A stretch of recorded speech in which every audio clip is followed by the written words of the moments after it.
During this time of limited travel, increased isolation, and stressful media, we want to make the most of this time right here at home.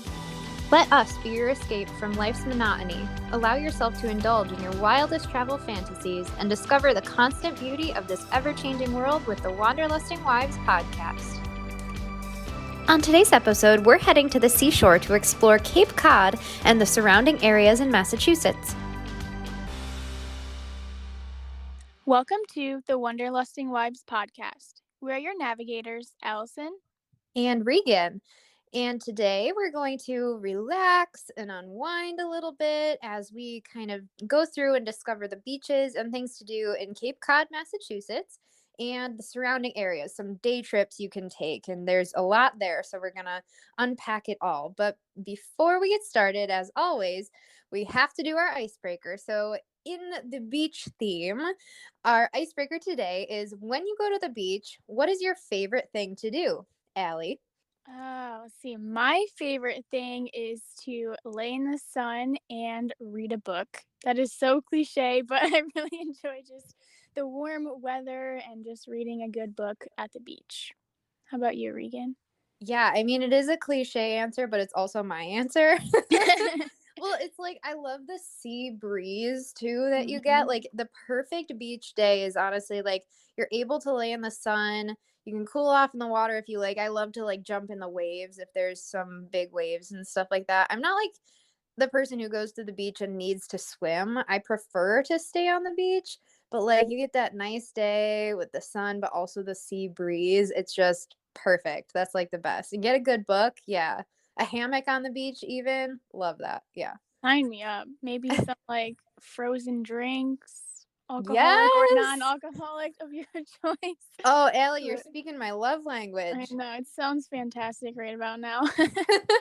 Well, and as we get into summer too, there might be more opportunities to go to places like Cape Cod or Florida, California, anywhere, but also like these other beaches. Like, I know that I have beaches right here in Rochester that are accessible to me, and like, you might have state parks or something like right in our backyards. There might be a beach that you never even knew about. Yeah, there's a lot of beaches in surprising places, like, not to get too off task with Cape Cod, but even like Erie, PA, where it's like snowing all the time, there's actually a beach there. So you never know when you're gonna find a beach. Yeah. Put that on a pillow. I'd Yeah. buy that. All right. Well, getting right in here with Cape Cod. And so Cape Cod is in Massachusetts. It's on the eastern coast of the United States of America. And it's, if you're kind of wondering, when you're looking at the state of Massachusetts, it's the part that kind of looks like if you put your elbow out to the side of your body and kind of then just like bent your wrist a little bit. That's kind of what it looks like. And that is honestly what we use to kind of describe where we were at any given time. So that's kind of what you're looking at. But Allie, do you want to kind of tell us when would be the best time to visit Cape Cod? Yeah, so there's a couple of different months that we suggest. Of course, go whenever fits your schedule, but we recommend May and June, and then September and October. So trying to avoid some of the summer crowds. In the summer, the temperatures at the end of May and beginning of June are usually pretty warm and nice. And then in the fall to mid to late September slash October, around there, it's a bit cooler and more fall-like temperatures. So maybe you're not going to be sunning with a good book, but you can still enjoy warmer weather. And then we would just recommend avoiding the holidays. As you can probably imagine, beaches everywhere are always booked. Yeah. Yeah, it's crazy. So avoid the crowds, and try to go either May, June, September, or October. Yeah, definitely. And like, when we're talking about the temperatures, we're thinking like highs, the high 60s to low 70s, and then lows in like the 50s. So it's really pleasant weather a lot of the time. Of course, there are times when it's going to get pretty hot, and that's going to be in the summer. But you can get some really nice weather as well. And we say to avoid holidays and things like that because there is one entrance to Cape Cod and it can get very, very backed up. Like, we have waited in traffic out there before and it's not fun. So you actually not only do you want to plan the month strategically that you are going, but you also want to plan the time that you actually enter Cape Cod strategically, because you don't want to run into those huge weekend crowds or anything. So if you're going during the week, plan to arrive Sunday through Thursday. Those are your best bets for avoiding crowds. But if you have to go on a weekend, say you're only going out for a weekend trip or something, if it has to be Friday, try to get there before 2 p.m. or really late in the evening. Or if Saturday, you'll want to get up really early and get there super early, like before 8 a.m., beating those beach crowds. So that's what we recommend there. Now, let's jump into some destination highlights.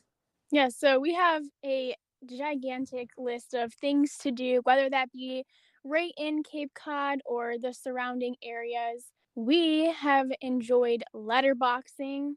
That might make us sound old. I don't even know if people letterbox that much anymore, but Allie, what basically, is letterboxing? yeah, so basically, if you've heard of geocaching, kind of a similar idea. But you have these instructions that you can find online, and they give you directions to a certain letterbox. And there's a stamp for you there. Hopefully, you can find it. We've gone on a wild goose chase and looked all over places and have not been able to find the letterbox, which is disappointing. But usually, they take you on like nice hikes or interesting places that you wouldn't get to see, like the Star Wars, if you're into Star Wars, they have all kinds of different Star Wars letterboxes. There's a hike at Barnstable Conservation Lands that has a letterbox. You might have something as simple as just like the state of Massachusetts as a stamp.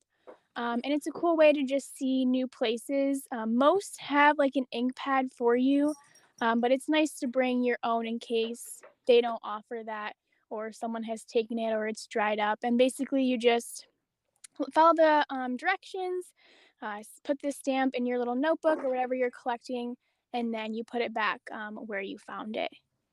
Anything else? Am I missing anything? It's been a while.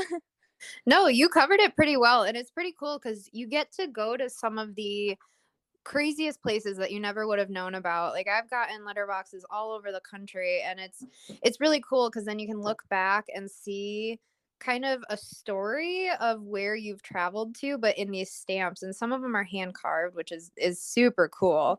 But it's awesome. If you're interested in that, there's a website called atlasquest.com.org. I'm not sure which of those, but try it out. And you can find letterboxes for wherever you're gonna go. So it's a really cool thing too if you're looking to kind of make a trip a little more educational or a little more involved for the kids too. Like it's something where they can follow directions and still like they can figure it out. It's pretty fun. And some of the directions end up being like codes or something like that they have to figure out, and that gets to be pretty fun.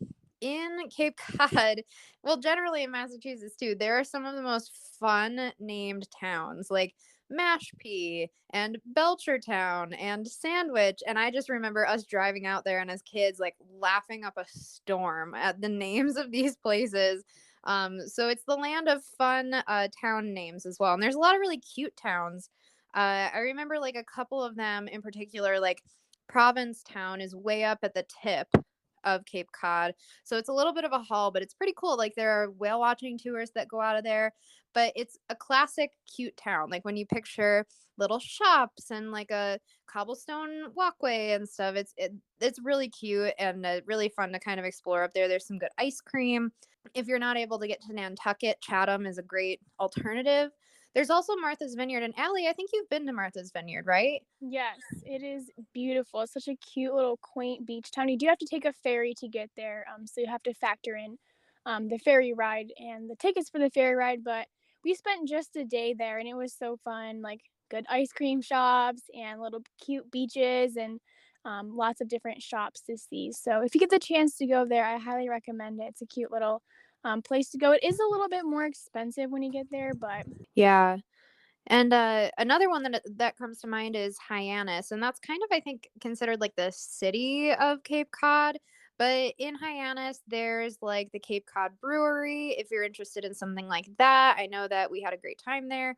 There's also the Cape Cod Chips Factory, and Cape Cod chips. If you have not tried them, do yourself a favor, pause the episode right now, and go get yourself a bag because they're so good. So you can get to the factory there and see how they make the chips, but then there's also, of course, the part where you get to taste and buy the chips, which is the best. So that's pretty fun. Then moving on from there, just like some other things to do on Cape Cod. I know that I have not personally, but my parents have gone to Cape Cod several times, and they've just literally talked and talked and talked about how much they love biking the Cape Cod Rail Trail. It's 25 miles of public bike trails in Cape Cod, and you get to just kind of go and stop in little towns and get lunch. You can bike 2 miles or you can bike all 25, and they've loved doing that, especially in the fall months where it's a little cooler, it's a little more pleasant for biking around, but that's really something that they have spoken very highly of. So definitely recommend that. I would love to be able to do that someday. I think I'm gonna pass on that because Myrtle Beach, I had an asthma attack riding a bike near a beach, so I'm good for the biking. I think I'll stick That's to true. some other experiences. Maybe like the Pilgrim Path in Plymouth. That seems maybe more up my alley. No pun intended, since I am alley. But Yeah, tell us more walking. about Plymouth. Yeah, the Pilgrim Path in Plymouth is really great. You can see the Plymouth Rock, Plain Janes in Plymouth. It's a small private airport, which is really cute to see. Also, ghost tours and whale watches. I know Regan and I are super fond of ghost tours. We just love to be spooked and have nightmares for days on end. But we were Yeah. also like, what, 10 or 11 when we went. So it was a little Yeah. spooky. I maybe bring older kids if you're gonna go on a ghost tour, but still cool to see different like historical buildings and supposed ghosts because it is at night. Well, and what you said about historical buildings and historical landmarks and things like that, like Plymouth Rock, for instance, I don't really buy the whole Plymouth Rock thing, honestly. And it's like in a weird cage and it's like 20 feet below where you're viewing it from. It's very strange. But there is a lot of history all throughout the New England area, and especially in Cape Cod. And we'll get to Boston a little bit later in the episode. But like other historical areas around there, like there's Lowell National Historic Site and Boots Cotton Mill, which is really cool. Textile mills from the Industrial Revolution. It's an interactive museum. It's a really cool museum. I went there as a very, very tiny child, but then also I went again as a teenager, and both times it was really cool. There was a lot of stuff to learn and see the original machines, and then see also like the housing for the girls who worked in the mills, the mill workers and everything, and just like learning also about like the plight that of those mill workers, and just a really interesting part of history that when you're surrounded by things like Faneuil Hall and the Bunker Hill Monument and all of those sorts of things in Boston, it's in like you overlook Lowell so much, but it was a huge part of our country's advancement in technology for the Industrial Revolution. And then also in terms of history, I mean, there's Minuteman National Historic Site in Concord where the Revolutionary War started. Like that's a huge part of history. And that's kind of interesting to stand there. It's just like going to somewhere like Gettysburg and standing in a place where hundreds of years ago, like our ancestors were fighting for our country. That's just like wild to me, honestly. Yeah, it's really cool to see all the different historical sites, even if maybe you have younger kids and they haven't learned about it yet in school. It's just still cool for all ages to get to see exactly where history has taken place and has changed the course of our country. And we highly recommend seeing as many historical sites as you can. You can pretty much just walk anywhere and see like people's homes have little historical plaques on them. So you don't necessarily have to go on a tour. Our country's history, as we've mentioned before, it's not very it's not a very long history, but there's a lot there, especially in that area. So we'll talk about more history and more historical things you can see in Boston in a little bit. But rounding out Cape Cod, I don't know if most people know this, but Cape Cod has huge cranberry crops, like huge cranberry crops. And I guess something to do with the environment out in Cape Cod, the wetlands, there's a combination of soils and water there that really allow cranberries that kind of grow on vines like strawberries. they just flourish in these things called bogs. So you can be driving around and just see like these circles of red cranberries just kind of floating there, and it's really unique and interesting. And there are 1,400 acres of cranberry bogs across Cape Cod, so that's kind of interesting to go and see. But and then of course, as we talked about earlier, there are beaches in Cape Cod. Yeah, so we have tons and tons of recommendations.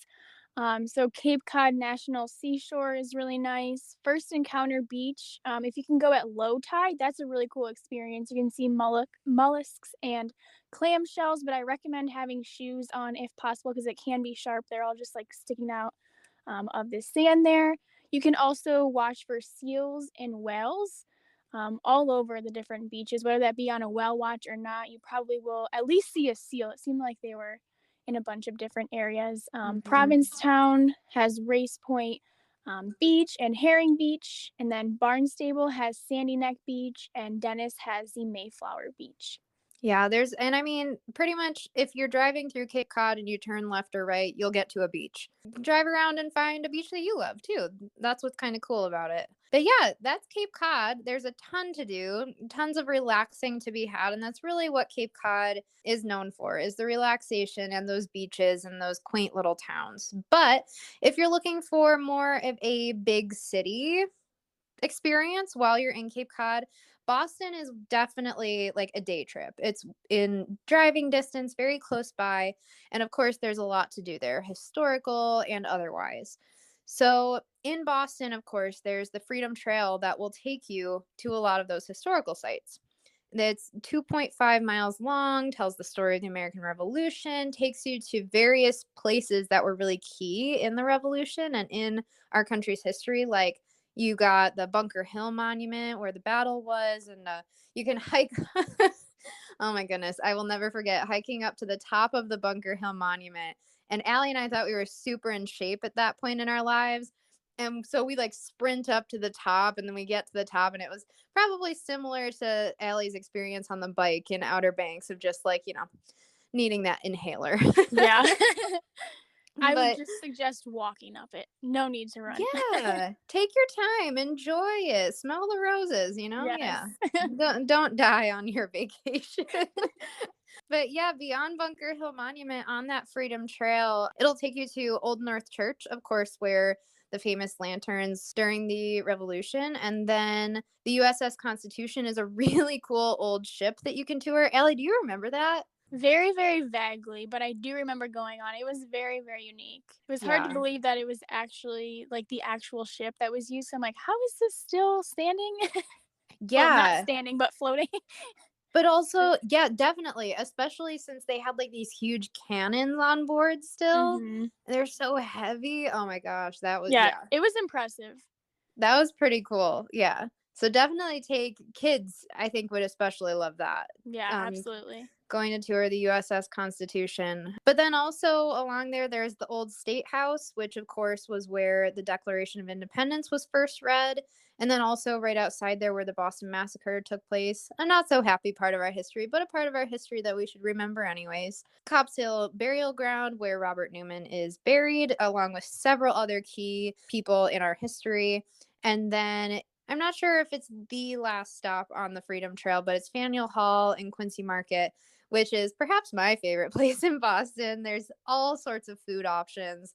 One of my favorites is Boston Chowder Company, and you can get giant bread bowls with like lobster bisque or clam chowder, and it's just so delicious. And there's a bunch of shopping, so that's really cool. Yeah, and I can't believe I'm going to say this as a Yankees fan, but if you do get the chance to go to Fenway Park, that is really cool. It's a historical baseball stadium. I've had the chance to tour it and catch a game there. So if you're into baseball or just history, that's a cool stop as well. Even coming from a Yankees fan. Hopefully, my dad's not listening. Hey, that's high praise then. Wow, they should Yes. pay you commission at that point. Yeah. But then if you're not looking for something historical, or maybe you already got your fill of history in Boston, there's also a lot of other things to do. The Boston Commons is a huge park in the middle of Boston. It's really, really nice to go over there. There's a cute little Make Way for Ducklings statue based on like the book. It's really cute. And throughout the year, people dress the ducks up. And there's no one person that does it, but just like citizens of Boston will come and like dress them up in little Santa hats or like with little scarves or things. It's really, really cute. And speaking of ducks, taking a duck tour where you get your little quack quack noise thing that your parents will love. So take the kids on that one. If you don't know what a duck is, it's a vehicle that can drive on land but also functions as a boat. And it is kind of a really cool way to see Boston. Allie, have you been on a duck tour? Yes, I have. Yeah, It's what was your it's really take on the cool. duck tour? I liked it. Of course, I was a kid. I didn't get one of the noisy, annoying noisemakers because I probably would have driven my brother crazy. So my parents avoided that. But the whole duck tour in itself was really cool because like they take you, you're driving along the road, everyone's waving at the duck tour, and then like you go into the water and it's so seamless. It's just really cool experience, especially as a kid. You're like, how did we just go from the road into the water? Yeah. Allie and I were actually just recently talking about something that she got, a self-cleaning water bottle. And at this point in our lives, we're like, whoa, that exists. I mean, partially not surprised, but also, wow, okay. But yeah, as a kid, that duck that just like seamlessly went into the water, you're like, whoa, hang on, that just Yeah. happened. Right. And it's not sinking. Like, what? Yeah, it's the self-cleaning water bottle of its day. Yeah. That's right.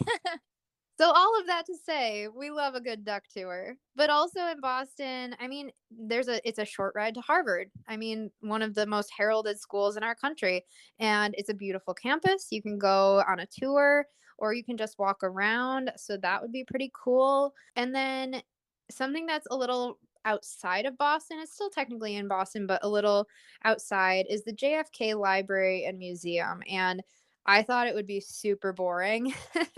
But it was actually really cool, and it has a beautiful view of the city and the shore. So check that out too if you're interested in going to more of a museum thing. Yeah, sounds like we've touched upon pretty much everything there has to offer in Boston and Cape Cod. So I think we should move on to some of our memories. We do like to enjoy just like sitting together and playing games at night. It's a fun way to just relax and unwind. I know we played a lot of spoons on this vacation. It's just fun to get together as a family at the end of the day, whether that just be to have a meal together or play games, have an Easter egg hunt. Winding down together is really fun. I think we were even really into American Idol or America's Got Talent, one of those two shows, which was just nice to relax and do something that's kind of not historical and really educational. It's nice to just relax. Yeah, and like we said, that's like you get onto Cape Cod and you just kind of feel like that's what you're supposed to do, which is really cool, and we took full advantage of it. And then some other memories of like doing things. Like we really were good at balancing doing things and then kind of just relaxing on this vacation. And one of my favorite things in Boston, there's a place called Mike's Pastry, and I don't think I've ever seen that many types of cannolis. They are huge, they are delicious. There's pretty much any kind of filling and topping that you want. It is insane. It's always mobbed and it is so worth it. And I remember the first time going in there and just like my jaw being on the ground, looking at all of these delicious looking pastries and just like not even being able to decide what I want. And I get up to the counter and the guy's like, "What do you want? What do you want?" Because there's like a million people around me waiting to take their orders too. And I'm just like, I don't know. I don't want one of everything. So that's a really cool place to go. And that's right near like Quincy Market. So that's a short jaunt over there. But I also like remember whale watches. Those were always really cool. Like seeing the different whales and dolphins, and I always love a good boat ride too. So that was always a lot of fun. It's a good time out there. Yeah, that's all of my memories are ones we've already talked about, whether that be a ghost lantern tour or just relaxing with the family. There's so much to do in Cape Cod and the surrounding areas. So if you get the chance to go, we highly recommend it. Have a cannoli or a 10, and go on the 25-mile bike and have a bunch of cannolis every mile. I think that would be the best of both worlds. Ooh, you have an amazing idea there. I think we add this to our vacation list. It might make the asthma-inducing bike ride worth it. Oh, it definitely would be worth it at that point. Well, that is Cape Cod for you. So I hope you get to make your way out there at some point, and let us know if you do. We hope you have a great time. Thanks for tuning in to the Wanderlusting Wives podcast. Come escape with us again every other Tuesday. Give us a subscribe and a follow on all of our social media and wherever you listen to your podcasts. And until we chat next time, wander on.